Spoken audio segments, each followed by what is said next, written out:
Can you guys hear us online? Yes. Yes.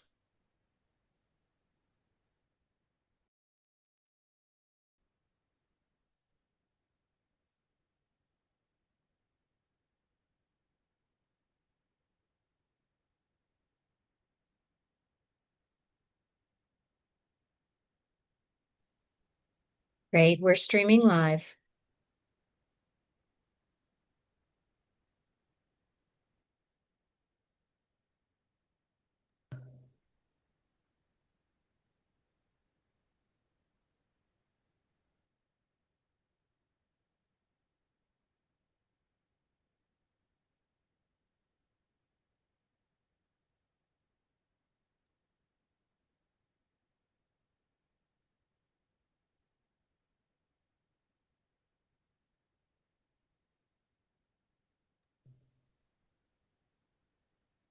Keith, did you say something? Because I didn't hear anything you said. Yeah, we're just, Oh, not again. somebody has AI meeting notes in the meeting. Does anybody know who that is?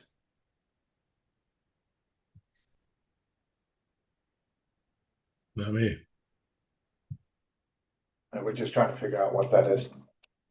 Bilal should be here in a minute. I'm just trying to know, he and Darren were running a couple minutes late here. I was just trying to, as we set this up. So get started here in a minute.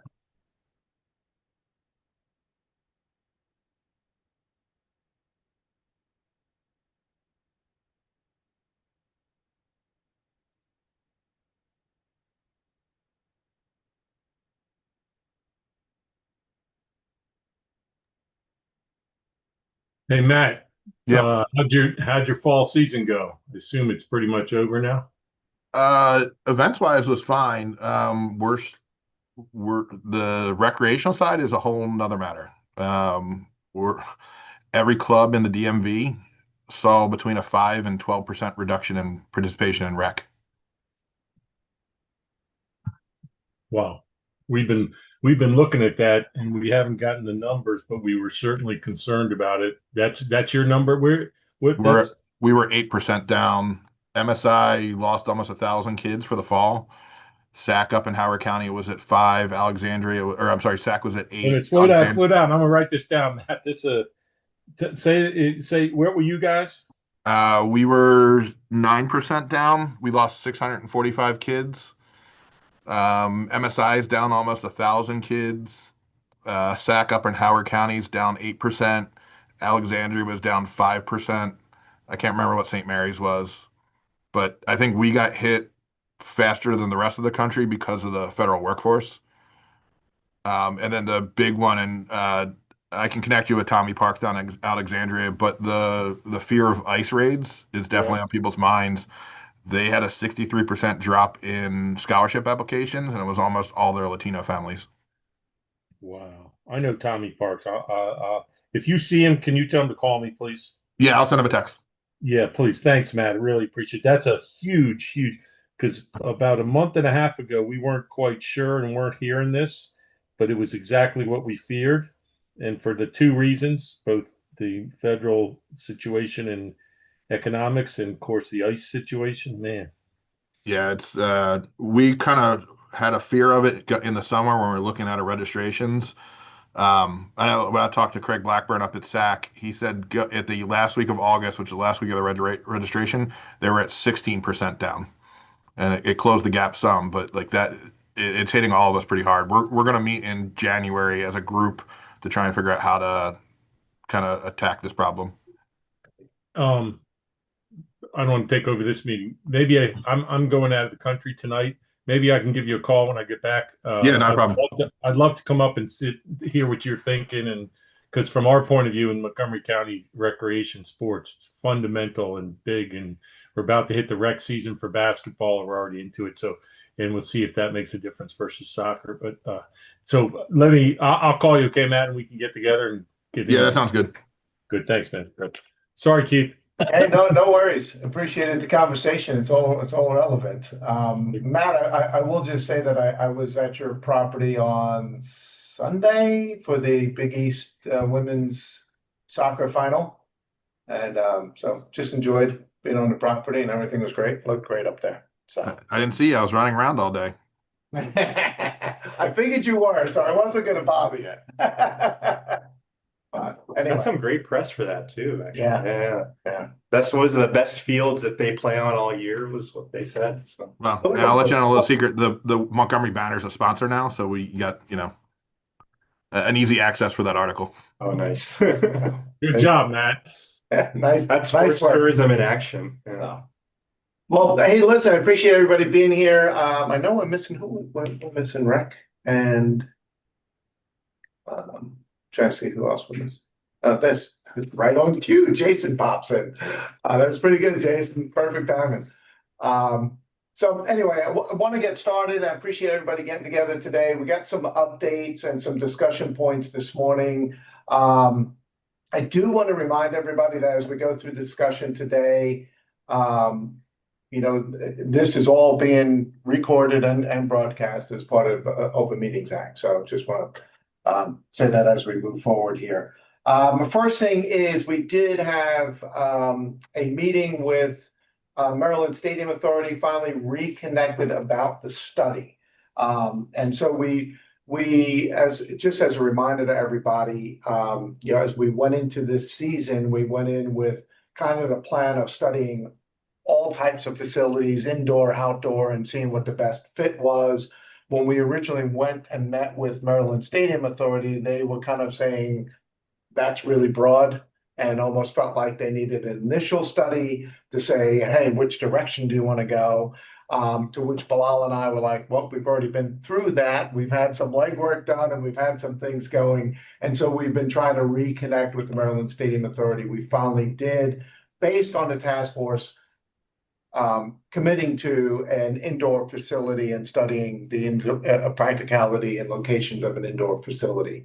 So I had that conversation with them earlier this month. Where we are is that they will have a preliminary scope to us by the end of this month.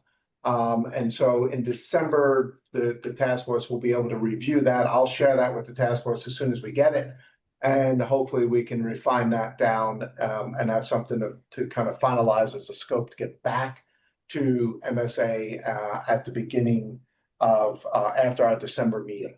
However, I did want to highlight that one of the things that came out of that discussion was the fact that any study that they do at this point, the timing is looking like it is going to be next fall and nothing sooner than that.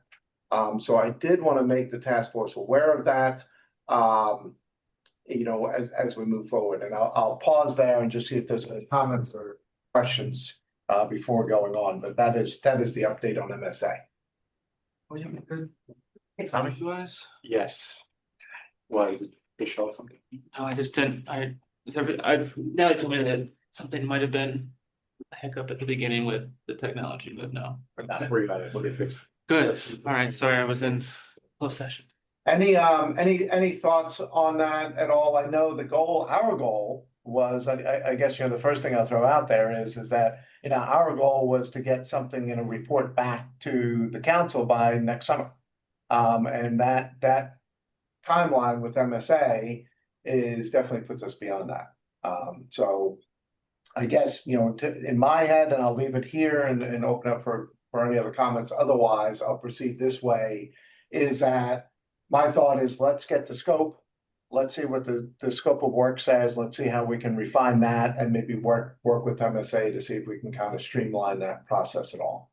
Does that sound like the plan to move forward on that? Good. Okay. Second item is that when was it? 2 weeks ago now? I guess we toured. We actually went to last week. Last week. This time last week. Yeah. This time last week we toured the St. James. And it was an impressive facility. There's a lot more going on. I think my takeaways, and I'll turn it around the room here a little bit. I know several were on the tour. Much bigger than what I thought. A real lot of local activity going on, as well as regional and sports tourism related. In my eyes, it kind of seemed like everything this task force has ever talked about as far as local programming, local commitments, being a part of the community, as well as attracting regional events was happening at this property. And kind of checking all those boxes. So I'll turn it around the room. Bilal, thoughts from you on that? Yeah, I mean, on the one hand, it seems really cool. It seems like it has a big economic output. I think one question I have is the extent to which it's sports tourism per se, as opposed to, how much of their business model is driving visitors and tournaments to their facility, because it seems like a lot of what they do is their own programming, which has its own economic output too, but I just think it might be slightly different, certainly compared to the Soccerplex, which is sort of based as our model for what we want to do more of. So that was just sort of an outstanding question I had. To what extent does it draw sports tourism? And what is the economic output outside of that? That's all. Yeah, I think, and Matt, maybe I'll loop you in here a little bit, just because I think what we definitely got, and I think what you're alluding to there is, I think what we definitely got in the visit was they organize the events and they conduct their own events. Whereas and that's where I'm asking, Matt, is the majority of events at the Soccerplex organized by outside entities versus organized by you guys? Is that model different? And do you know? The majority of ours is organized outside of us. So from an event standpoint, leagues is different. The majority of league play is through us. I mean, this goes back to conversation we had previously. It's about the kind of the intent of the facility, where St. James, their intent is not sports tourism, it's to make money. So they're going to make money however they want to make money. So I don't know if it's an exact good model to look at for what we're trying to do here. Because, they're going to take whatever's going to pay them, regardless if it brings hotel rooms or people from out of state or whatever. They need to fill space. So we have some of that here, and it's why we operate our own leagues, but we carve out enough time to make us like tourism oriented as well. So let me dig a little deeper on that one, Matt, then if I could. Isn't the events coming into the property more profitable than the local leagues, or am I wrong in that? Running your own events is always more profitable. Own events or leagues? That's what I'm trying to figure out. Like, what's the difference? Leagues and events kind of are the same thing. It's just a different clientele. But it's always more profitable for the venue to run it themselves. Got it. But what about the economic outputs, do you think, like locally, which one drives? So I mean, a private company like a St. James, they'll have a consistent base of employment, for example. I don't know, what do you think of it? Yeah. With that, it's their intent is to make a profit, so they don't care who the customer is. Having a local league versus an outside tournament, to them doesn't matter. The rent is still the same. Got it. Yeah, and so we're an example, because I wear multiple hats and I sit on Visit Montgomery's board. We care about the tourism side of it too. In reality, we don't need to, but we are a good partner and we want to do that. So it's important to us, but in reality, I need to fill my space too. We're just able to fill it with tourism events and don't have to rely on league play. So how do we, and I'm saying we're going to answer this right now. I want to get back to thoughts on the St. James, but just going down this conversation a little bit. Yeah, how do we ensure that going forward? In other words, if this is going to be a private sector partnership, right, and they're going to need to be profitable and stuff of that nature, and our goal is sports tourism, which is what it is. Do we do that in the agreement of whoever we're finalizing, and does that impact that agreement and profitability? Oh, it definitely will. I mean, that agreement will have to spell out X number of weekends or whatever, however you want to do it, have to be tourism related events, and have some metrics in there of what that means. But that will definitely affect the, an operator agreement. Because, you know, they're not going to walk into a situation where they can't make money because they're tied down with, you know, events that may not be as profitable for them. But the reality is that if you build in, particularly into the agreement contracts, and it's not as easy as it sounds, a community use model, you put it on the property developer or whoever's in charge, and they can figure it out, and you can add a huge amount of use in the non-tourism likely times. So it's not automatically at odds with each other. It just takes a intentional commitment. Otherwise, if you don't put it into the agreement, as Matt says, it'll go a direction that will be, you know, it'll be what they need to do to make as much money as can. That's the way. But you got to leverage it up front when you do the agreement. And you also have to have a conversation about the ideal. What are we trying to do here? Which these days people do acknowledge the community use model as part of a viable, profitable, whether it's for profit or purely private. They acknowledge that makes sense anyway, because it makes more sense to get maximum use of the facility. Right. Mhm. Yeah, I mean, your most common model for this will be Friday, Saturday, Sunday, or use for tourism, Monday through Thursday as local use.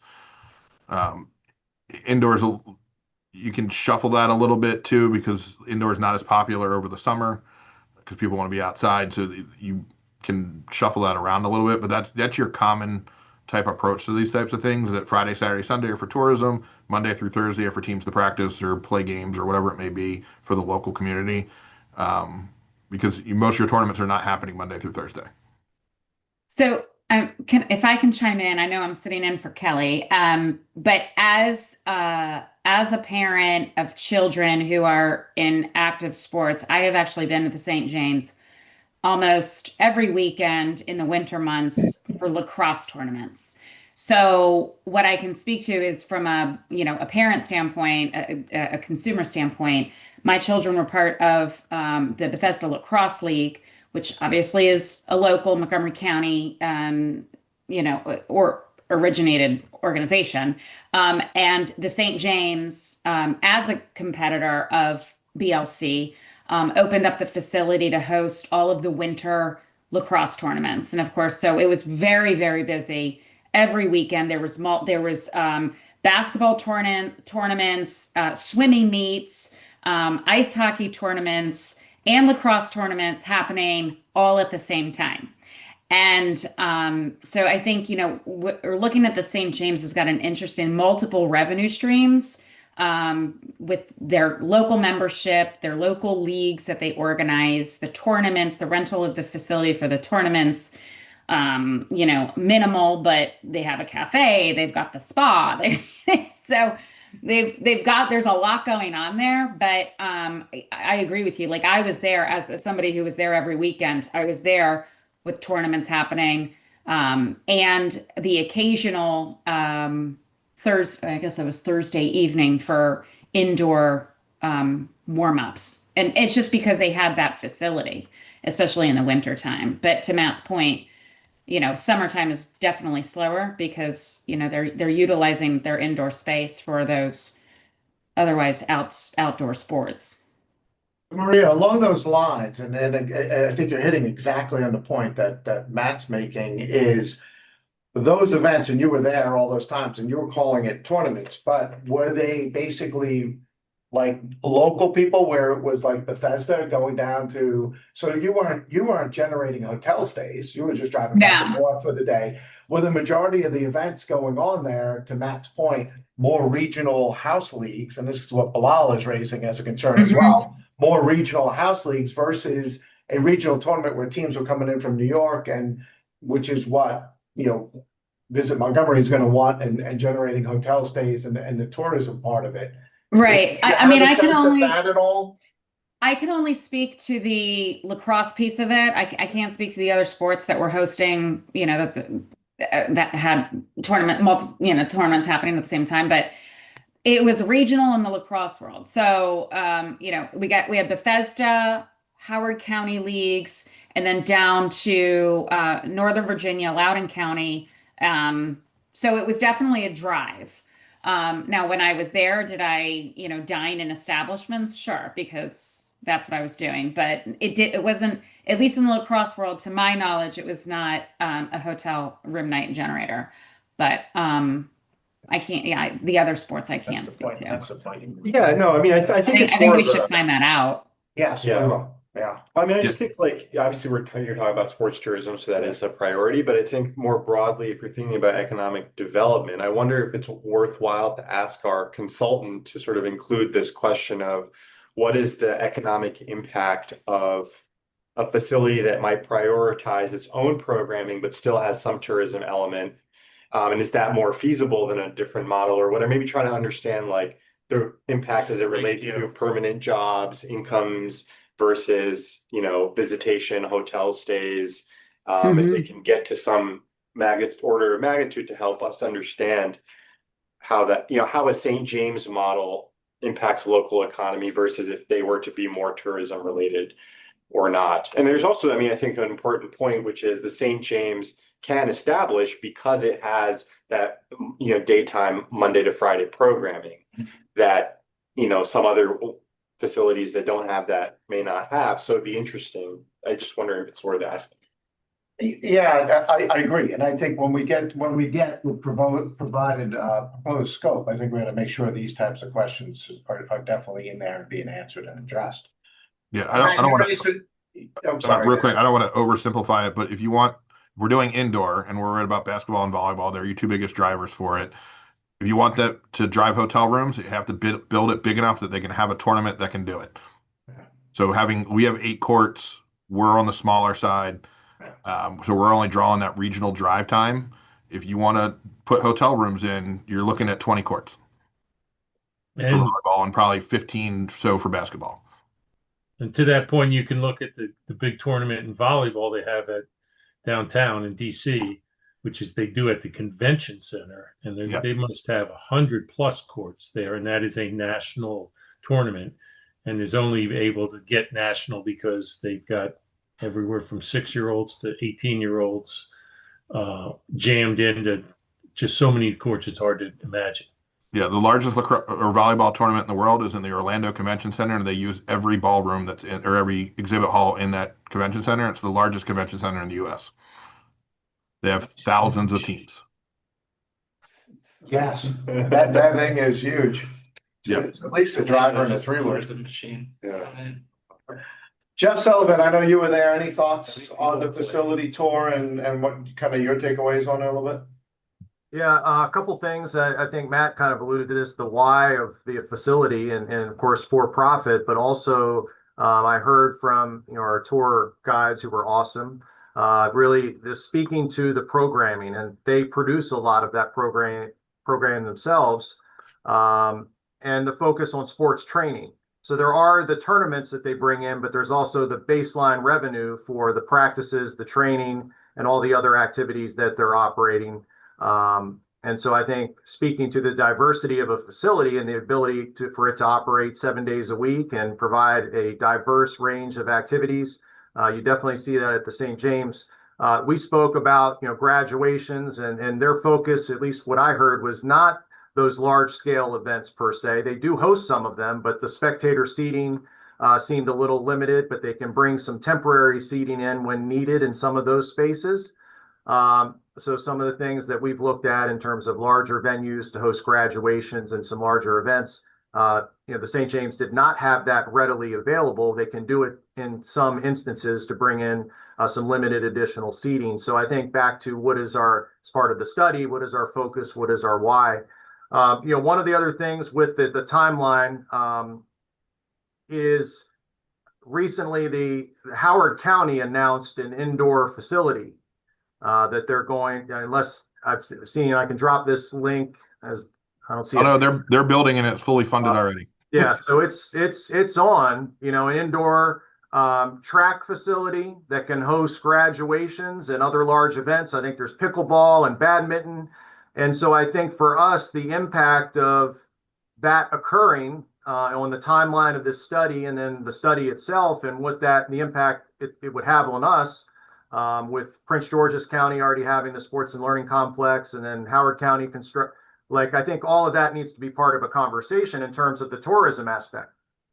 So just some, Yes, and Jeff, just on that point to clarify, that was definitely discussed with the calls with MSA is we want to understand the regional impact of everything that is either operating now or in development. So I agree with you. We have to look at those facilities. If you could drop that link in, that would be great. I'll send it via email. I don't see a chat, but I'll send it Okay. to us via email. Perfect, thank you. Yep. Any other thoughts there, Jeff? I didn't want to cut you off there. No, that's pretty much it.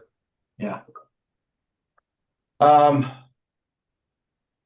Tommy, any thoughts on that? I mean, would just echo a lot of what's already been said. I mean, he did mention several, like, they host, I wonder if the tourism piece is being a little undersold in the St. James model. I mean, they do host the Premier League lacrosse tournament. They were having an international squash tournament while we were visiting. And then they also hosted like a 20,000 person Bernie Sanders rally in their field house. So anyway, those are some of the things that I think or it's maybe a little bit, yes, it's obviously very local serving, which I'm sure is great for parents. But I do think they also have this component, and perhaps they can, or any operator can bend that ratio to, versus local versus tourism to optimize for the local conditions. So. Well, the encouraging piece out of this, out of visiting the facility, because I had never been there before either, is and what Matt has just said is that to them, it's the same dollar, right? It's the same rental fee, whether they're doing things local and so on and so forth. I think from a parks and a recreation type model, right, is if that's easy to get and you can build it, that's what we want to build. So building the local piece into it. And then for us is maybe through the Stadium Authority discussion or our future discussions is when we get to that next phase is kind of determining how do we make that requirement part of the contract and what is the right ratio to make sure we are capturing the sports tourism along with the programming piece. So is that I think a fair summary of where we are? One thought I think it's come up a couple of times here, Tom just mentioned about Bernie Sanders, is we should be considering the possibility of this sort of temporary movement for graduation. My point is, if you have a large enough space and you can just look at it like you're having a convention or you're having a big tournament, and we said, because about conventions, it's all within graduations, it's 2 to 3 weeks. You could have an agreement with somebody to invest in making it, we take over the facility for 2 weeks in May, and they facilitate, putting whatever the number is, 10,000 people or 5,000, whatever the number is. And that doesn't have to be, they can do it temporarily if it's worth their while. If you put 20 graduations, I don't know, whatever we're paying now, that's a lot of money for a 2 or 3 week period for these guys. And they would give up some of their other, they go on hiatus with some of their other sports leagues because they have this one thing. It could be a major economic boom for them in a 2 or 3 week period and solve a huge problem. And you don't have to build out then something then you're struggling to put, because for a lot of sports tourism, there aren't that many fans at once. There's a lot of turnover, but there's not like 10,000 or 15,000 people. It's just 500, 700, 800 people. And it feels to me like we could solve several things if we got a big enough space and enough of a commitment to say we're sending every graduation there, commit to 3 weeks every year, and it's guaranteed profit for them. They don't have to do anything hardly. So just a thought. Yeah, and Tom, I know you weren't able to make the visit, but you and Jeff will remember when we went to the original field house and we talked about it, that space was big enough. And they could easily bring in seating to host the graduation. So to your point, I think the space was there, and it was pretty clear they could do that and accomplish exactly what you said. So I think that's it. Yeah, Tom, I'll say that it's not, I think you're right. Like if we go up front and say this, we need this 3 week block. Well, if we're up front with them, say they're fine with that because they can schedule around that stuff. But it's got to stay consistent. Like it's got to be that same 3 week block every year. Like they can't move it around. It's got to stay where it is, because that's just how tournament schedules go. So Sure. Well, Yeah. but Jeff, you're in the school system. Wouldn't it make sense? I mean, graduations sort of happen the same time. They all seem to happen within a 2 to 3 week period. Ours happens virtually the same day every year. Yeah, and you can do 2 a day, and you can make it it's an economic engine for any facility to move that many people in and out, and for somebody to write one single check, and you don't have to change anything for the 3 weeks. So it's very attractive, and I think they would like it, and we can deliver it. Is the point? The amount of effort that Montgomery County spent on graduations in the last 30 years to be able to say this is going to be our place. Everybody goes the same place. This is the period of time. No discussion. It seems like it solves a lot of problems, but it's just saying. Yeah, I mean, I think we also have to keep in mind some of the goal, at least I think some of the goal is if the public's investing in a facility, I don't know how much they want to make those 2 or 3 weeks a moneymaker for the whoever is our partner, right? It's not to say that I don't know what kind of cost it would be, but I think all of us are looking for things that are fiscally prudent, because ours is with our tent is, we've outgrown our tent now, but the tent thing is very expensive because we're basically building a temporary building to withstand whatever weather shows up. So I think they will want a fiscally prudent as well as a space within Montgomery County, right? We'll make sure there's a good language in there for a good deal for Montgomery College. Well, and MCPS, I'm saying the taxpayers are going to invest in a facility and then, and then pay out for these, there's got to be a balance there, right? yeah, Well, it's just like the trade-off of you want so many hours for public use, and it's all trade-offs. So Right. if you want the school system to pay less, there's going to be some trade-off there because that's lost opportunity cost for them as an operator. Correct. I get that. I understand that. I'm just saying, I think our decision makers are going to want to know that there's some fiscal value in it. If they're investing in the facility Sure. and helping make it happen, they've got to get something out of the deal too. Yes, and I think what we're alluding to here is, this is, you gotta come up with the right formula, right?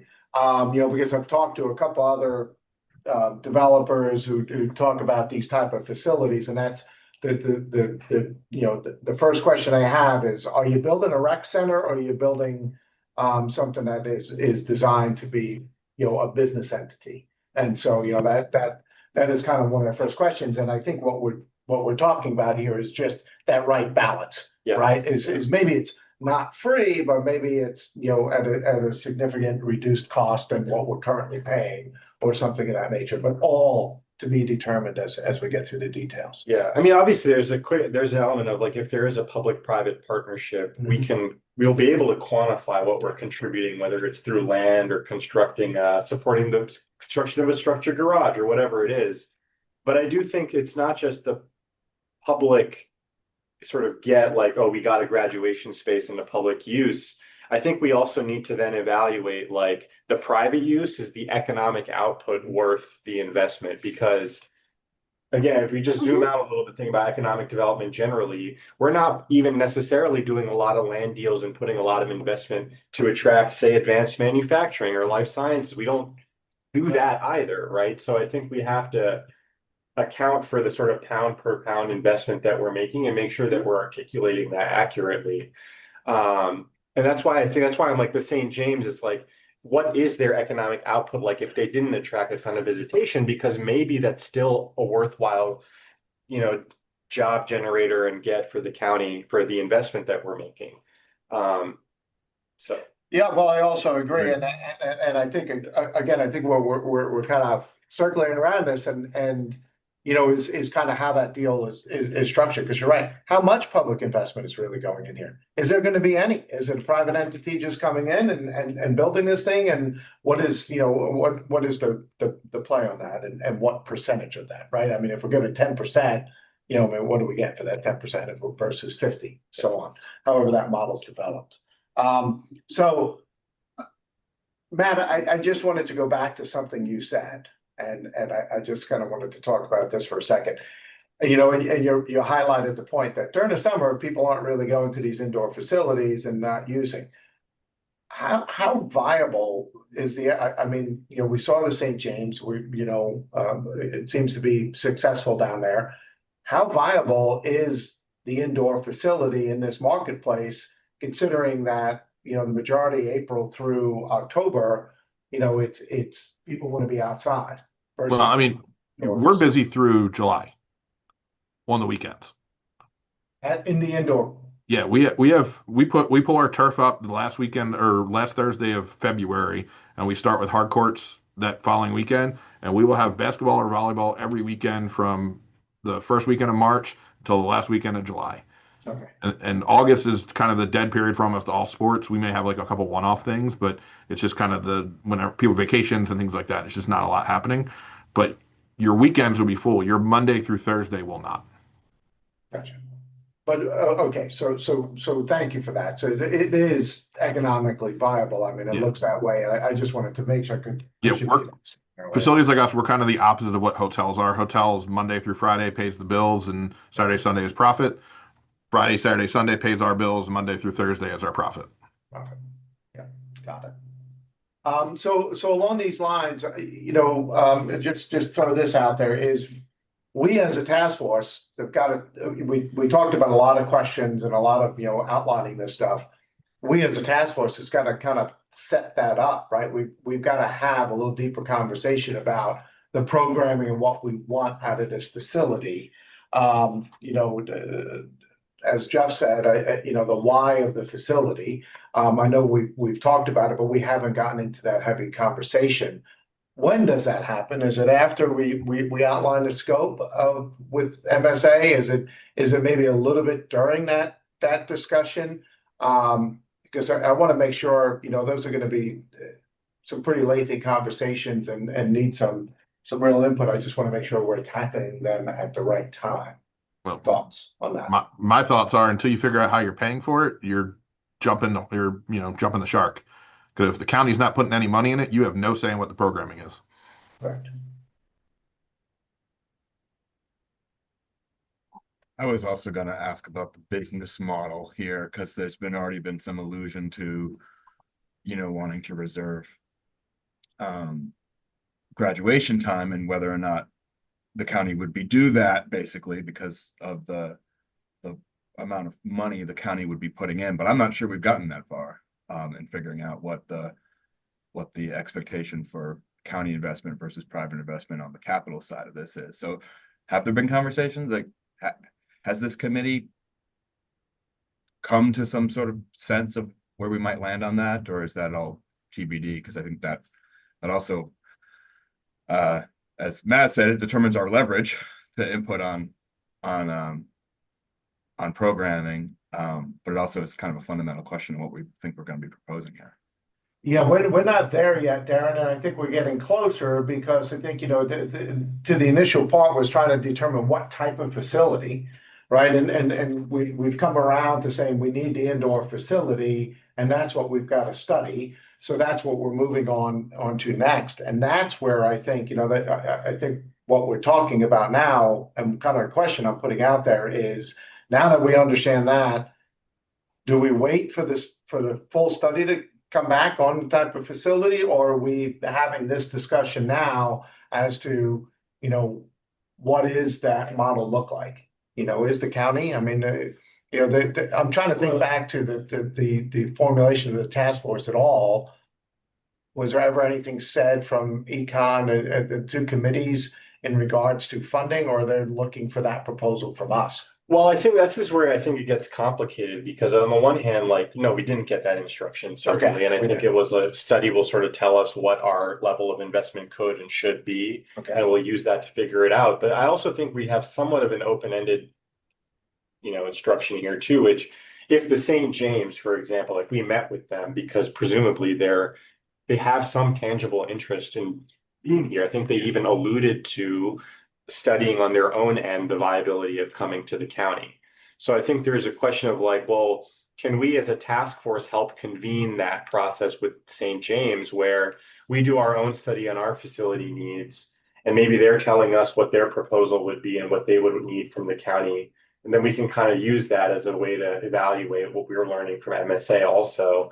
But kind of have that, because the other thing is like when it comes to land, it's not necessary. I mean, yes, it's open-ended. We could pick anywhere, but we also know one of the reasons that they reached out was because of the TIF deal that's happening at White Oak and the possibility of other TIFs happening throughout the county.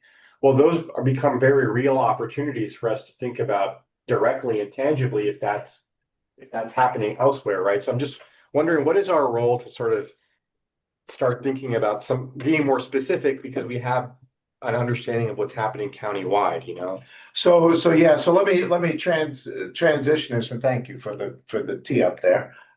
So it's there's been several conversations regarding with developers who have land that are working on projects. You mentioned Viva White Oak and the whole TIF situation that you said there, as well as the St. James and maybe another group or two that, does the private sector want to come in? Mm-hmm. And so, what role, I guess the question is, and it's a valid question, is what role does the task force play in facilitating that? Do we stay out of the private conversations and that's not our role? Our role is to try and determine the facility, or do we get in and help facilitate some of those conversations to see and maybe get some guidance based on those conversations as to how much the private sector would be willing to put in on something like this versus what the county would need to be in?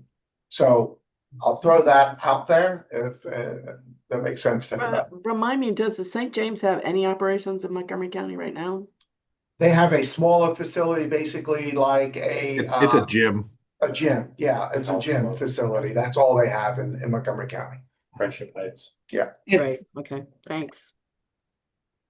So does the task force have a role in these discussions? I guess would be, with the private sector and especially considering the county is looking at some TIF investment with some of the developers and stuff of that nature, or do we stay out of that conversation On our study. and just focus on our study? What some thoughts there, because these are circulating.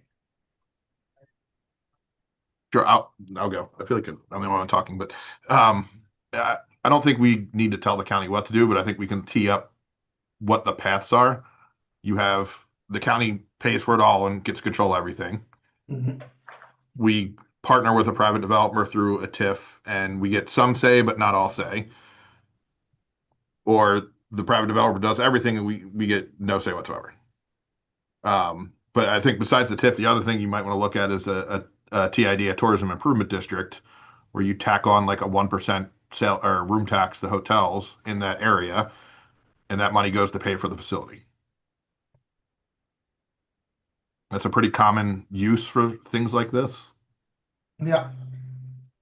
Yeah, I would just weigh in to the question specifically. I think it's a hard yes. We engage. That's why we exist. And to the way Matt just laid it out, if the private happens all the time, the private sector, cuts a deal, then but either way, they're going to negotiate with the government for certain things, whether it's TIFs or roads or whatever breaks they're going to get, or just the ability to operate. And we have an interest in several ways. It's different, but related to whether it's a private developer, but whether it's also other people in the Montgomery County government, the state government. So my sense is we exist for a reason that makes complete sense to engage from the get-go. And we can learn from them as well as they can learn from us, and we can influence other levers of pressure. And again, I'm going to highlight that the conversation should include a community use model. That is an appropriate thing to raise. It may or may not come up with other people, but it's appropriate. And it should include some sort of other public policy priorities that we know about, whether it's graduations or whether it's listening to kids in the, I mean, there's a whole variety of things that would be helpful for us to bring value to the, and maybe other business community interests as well. So I think you pose the question, I feel strongly the answer is, yeah, we should be involved in it a lot, not to suggest we are the decision maker, because we're not, but we should be able to learn and then influence how it goes. Susan? I was going to say, should we alert the chair of what we've learned through this foray with St. James, and then perhaps NCEDC should be alerted if they don't already know? They were there. The MCEDC was there, Okay. and Councilmember Gonzalez was there as well. She was on the tour as well. All right. So they know of St. You're in the loop. James' interest. Yeah. So if they, particularly MCEDC, sees value for economic development, presumably they would follow up. I don't think that negates our continuing to track it and see how it aligns with what we're going to advance. Yeah, I mean, because we don't know, we will never know until they proffer something, whether they're in, they're out, or somewhere in between. So it doesn't negate the work we're doing. We don't want to get in the way of something that could happen. But Susan, to your point, just to clarify, there is engage, but also keep MSA going with the study and keep outlining the scope and keep doing our task, but engage with these conversations to see, because ultimately there may be, as Tom alluded to, there may be some information that becomes pertinent as to, you know, what is the private sector willing, what do they need as far as, you know, what are they willing to give as far as community use, what the county's going to have to, what role they're going to have to play as well. And so that we might get some of those answers as we engage in these conversations, but keep. Yeah, and then they'll our mission going. have some expectation of us, though. So I think we have to be, you know, Yeah, if I you mean- get, if they give, they're going to want to get of something Oh, yeah. out of Yeah, us, which we have no authority to give. Yeah, I keep going back to what I said before. If we don't know what the county's willing to do, I don't know how we have a conversation with anybody. Because if we say we want these things, but we have nothing to give them, it's a waste of it's. There's a reason this doesn't exist already, because this county makes everything difficult to do like this, because we put overburdensome demands with them before they even put a shovel in the ground. Like, we can't start the conversation with these are what we want without having here's what we're giving you. They're never going to listen to it. They're going to walk right out the door. And that's the bigger picture. I just meant we as a committee have nothing really to give in the conversation. So I don't know. The committee, or I mean, and again, to the county, on the county side, Right. like, until we have a dollar figure, or we're giving you this plot of land to do it, or something we're offering, we're going to scare these people out the door when we say this is what we're looking for, but we have no backside of this of here's the trade-off for it. Right, but with So- the so- St. James, isn't that MCDC's role that they're supposed to figure out, in theory, what the county would have to give to lure them here? Isn't that part of their charter, their mission? Yeah, but they haven't had a CEO for what, 9 months now? Yeah, I know, but No, but to your point, Matt, I think the piece of us being involved in these conversations is to understand what the private sector needs. In other words, to your point is what are they looking for? You just said, hey, if we you know, but if we understand what they're looking for, we can either build it into our scope to make sure that as we're doing our study, we're including whatever that might be. What does that look like and mean? So we can report that to the county and the elected officials as part of our report. The other piece is that what happens if a part of the private sector comes in and says, what we need is for you to stay out of our way, and we're just going to develop this thing. Well, they went to the wrong county. Huh? They went to the wrong county then. But I'll tell you what they want. They want the land, they want the infrastructure around it, and they want some investment from the county. And every time you take one of those things away, they're going to take one less thing that we're asking for away. Those are the three things they want. Got it. So Well, if you go to I'd add you a go like an third fourth, SFA, they're Matt. going to say, you build it and we'll manage it. Other thoughts, Maria? Stay engaged and on both sides of it, keep the studies going, stay out of the private side conversations. What are your thoughts? No, I definitely think should be a level of engagement continuing throughout the process. A question that I have is, as it pertains to the MCPS graduation piece of that, what's the capacity and the space? What's the ideal capacity and space for that? Like seating wise? I'll let Jeff answer. I think if I remember correctly, the original number was 8,000, but Jeff, you said something to me that with you guys going to Baltimore, it's limited to 4,500. Did you say that? Right. The graduations this year have been moved to UMBC for all the high schools. That was announced a couple of weeks ago. And the UMBC facility at 4,500. And again, I don't know if that includes additional seating on the floor and what that actual number would be, but that's what we have announced in terms of the space and the limited number of tickets for some of our larger schools, right?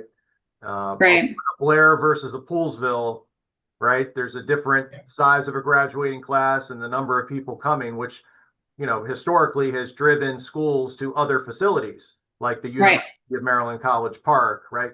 Mount St. Mary's, Clarksburg, and some schools were using UMBC. So I think we have talked around that 8,000 number to have the ability to grow you want, which is a luxury, of course, to do. But even at a smaller capacity, keeping our families closer to home from an equity access perspective, right, is a big driver of that. So I think it could fluctuate, but that is new for this year in terms of the UMBC for our high school graduations. Yeah, we might. Yeah, switch. I understand. We might. I as an MCPS student, grad, my high school graduation was at DAR Constitution Hall. I do think, and again, I'm not speaking for Kelly, I'm speaking for myself here, that if there is, obviously with the proper investment, whether it's private sector and some help from local government or state government, whatever, I do think that a facility to accommodate, an indoor facility to accommodate all of this would be great. It's because, I mean, just from experience, my family came in for graduation. Well, where did we go? Because we were at Constitution Hall. We went out to lunch in DC. I had out of towners stay in DC because that's where it was. And I'm sure that that's a very similar case all across the county. So if there's any sort of investment that can and the facility can hold what it is that we're looking for from a youth sports tourism, and a multi-use facility that can be rented out for events such as graduations, then I think that's a win for the county from an economic development standpoint, because the visitors will stay in hotels, dine in areas around it, fill up their tanks with gas with our gas stations, everything that's impacted by that. So that's my 2 cents. But I do think that the task force should stay engaged throughout the process. And of course, there's an appropriate time to step out, to step away. But I think a voice to be heard for, connecting the parties would be great. Do we need to, in the staying engaged, do we need to be having cross conversations with MCEDC? Yeah, That would be, I think, our wonderful staff person here, or I don't know, or Keith talking to the chair of MCEDC. Or, and I think, Susan, it goes back to what's our real role. Yeah, right? that's what I'm trying to figure out. We don't really have the role. We can have the conversations, basically thing that we want to do. We can help facilitate some of these conversations and along those lines. In addition to that, we don't have you really any power in this situation, except that we would want to glean some of this information to make sure that our study, so that what we ultimately report to the county is relevant to any of these things. Sure. So what I'm suggesting is maybe if MCEDC wants to share information with us to help facilitate this moving our work going forward, or whatever we learn and glean, we should be open and transparent and share with MCDC. Agreed. They're out. Agreed. Yeah. Yes, yes, I totally agree with that. Yeah, and I think that would be a good thing to point out in an update to the econ committee, which they may request in January, February. I could Yeah. do that, and also on the status of the money that they appropriated to us, right? Yes, But it's sort of like, hey, we'll put out a study for a facility needs assessment. I think it's important at this point that we get a dollars and cents analysis, because some of the stuff of what sports are emerging seems like it's sort of a moot question. If we're building an indoor facility that's Yeah. somewhat flexible for basketball, volleyball, pickleball could probably just be a comment, right? So I think getting more on what does this building look like? What are the space needs? Get that program of requirements that Darren's talked about, and so that we can estimate what are land costs generally, what are and then as you get proposals. So if we say we're going to do this, and then so if you have land deals, development deals that are looking for users or sort of centerpieces, or if you have other sports facilities and groups that are coming to you, MCE, your council members, refer them to us so that we can intake that information, tell them what we're studying, and then we can have sort of a point of comparison of here's what you want, here's what we want, and we can start actually talking to them about that, right? So maybe our program of requirements is more of a, yeah, it's a private facility intended to attract outside groups, but has a community use on weekends and evenings with 2 or 3 weeks dedicated to graduation. MSA, what does that look like? What does it cost? And then as other people's, like as the St. James commissions their own study, which they sort of indicated they would be doing, keep us posted so that we can compare what they're finding and saying they need versus what we need, and then we can go from there. Yes. Agreed. Yeah. Yeah, I think that all makes sense. And I think, the Can I draft. say one thing? Yeah. I would gently offer that maybe we can be a little bit more ambitious about this task force. I think that, as Matt said, they want land, they want money from the county to develop it. But what we might be able to provide if we do our work right is political support. I mean, if they're going to, every TIF ever, there's a political debate. And some people, oh, you're giving it away to the developers. Developers like to say, oh, no, we have a citizens group that completely supports it, as an example.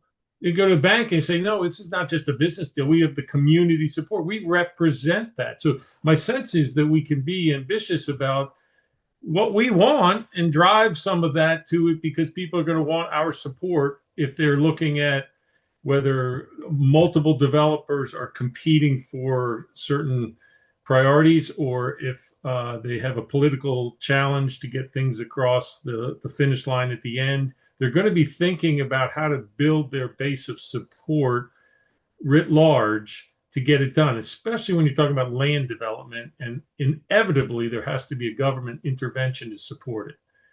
That points us into the political position that we can say we think it's good because of this, or we don't think it's good because they didn't listen to us on that. Right. I suspect they, if they go down the road and the math starts working for them, they might look to us for that. I don't know if we are charged to do that per se, right? We have a different charge. We are not just we didn't come together ourselves and decide we want to promote this. We were tasked by the council to do certain things, right? So. Agreed. Yeah, I agree with both points, and I think what I'm taking away from this is we'll continue the conversations, making sure the right people, to Susan's point, making sure the right people are involved, and I think as this continues to develop, there's going to be some debate on the task force as to what we do with certain things. Tom, to your point, is there something that's formulating that looks like the task force wants to throw some support behind, or recommend, or incorporate somehow into our study and report, maybe an interim report to the council and things of that nature. So yeah, I think it's a little bit of both there, but Susan, to your point too, I don't think that, I think it's very important that we stay on our original mission, making sure we're getting the study, making sure we're making doing our due diligence to make our recommendations to the elected. Right, and everybody has hats that they wear and can comment wearing their hat separate or apart from this group, right? If we get that far down the road, right, Jeff, did you have something? Oh, no, sorry. Yeah. Darren, any thoughts? No, I mean, I think where this conversation gets really interesting is when we start talking about what that balance of enticement and demands we make for the operator. And it's obviously an interesting political question about what skin in the game the county wants. It's not a question that we have the final authority on, but we can certainly develop a committee recommendation or whatever, task force recommendation. That's what we're gonna get to, yeah. Yeah. Yeah. We'll definitely have some popcorn around the room that day. Okay, any other thoughts? Jason, I know you're there. Is any thoughts on this conversation? Yeah, I agree with so many of the pieces that were said. I'm really glad Matt kind of laid the land out for the different scenarios too. I think I look at talking about the weekends, the Friday through Sundays could easily be filled. The focus on community use, which at least for us is fantastic to hear. But that's after school. So aside from the couple of weeks when they're doing graduations, being able to convey that the other time windows and how they could be filled prior to available community use for kids in particular, and how to be able to program that to really show that it's being used to its maximum opportunity, a facility like this, and whether that comes from local programming, whether it's conventions coming in and having a facility that can work with something like that, but really just capitalizing as much on the space as possible. Yeah, and I think that was definitely the message I took away from the St. James, was all of those different community uses that they do. From the rally to, I think they said Diwali Day to, they were just like listing off things that they're doing. And to Matt's point, they're doing it from a business model, they're filling the space, right? You know what I mean? Whether they're donating the space because it's a time that they're donating space, but they're attracting all those people to their facility who are going to participate maybe in their restaurant or their spa or whatever else they're offering. It's that business model that that sector understands, that we do that and leverage that. So, okay, wrapping this up, I just summarize this by thank you for today for the conversation. Next month, our goal is to have the draft study so that from MSA, as long as they're on time, I'll check and continue to pursue that.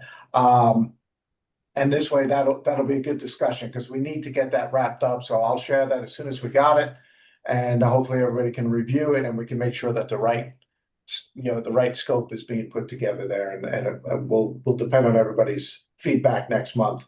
In addition to that, there are some upcoming meetings that I know I have scheduled with some developers. And a follow up with others that are interested in investing and stuff like this. I'll report that back to the task force next month and see, as those conversations continue, we'll keep everybody up to date and see what starts developing. And I think that's all I have. Anything else? Otherwise, I'll let everybody get about 27 minutes back in time. All right. Great. Appreciate it, everyone. Have a good month. Thank you. Thanks. Thank you. Have a good day.